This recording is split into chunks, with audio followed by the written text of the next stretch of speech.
It-tnejn filgħodu komplet il-kumpilazzjoni fil-konfront ta' Robert Aġus, Adrian Aġus, Jamie Vella u George De Giorgio li qed jaffaċċjaw diversi akkużi relatati ma' qtil ta' Daphne Caruana Galizia u l-avukat Carmel Kirkhope. Quddiem il-Maġistrat Caroline Farrugia Frendo xed Etienne Kassar se jiżmiem ma' kumpanija privata illi deskriva kif wieħed mill-aħwa Aġus xtara maħżen għal valur ta' 600,000 euro sabiex jintuża għall-operat tal-More Supermarket. Iżda din is-somma qatt ma tħallset. Brian Kutajer, dealer tal-karozzi, qal li xtara proprjetà f'Baħar iċ-Ċaq mingħand Adrian Aġus iżda kellu jagħti 165,000 euro lill-armla ta' Carmel Kirkhope. Intant għal mistoqsijiet tad-diviża dwar x'tip ta' nies huma tal-Maksar u Vella ix-xhud qal li mhumiex nies ta' ġlied. L-Ispettur Lajdin Żammit min-naħa tiegħu qal li dakinhar li kien arrestat Jamie Vella kienu elevati mobile phones, flus kontanti kif ukoll il-passaport tiegħu.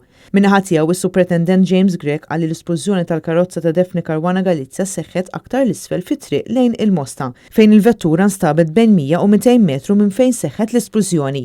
L-infermiera Claire Żammit li kienet parti mit-tim mediku li mar il-bidnija qalet li jekk kif waslet fuq il-post innotat li ma kien hemm ebda sinjal ta' ħajja fuq il-vittma.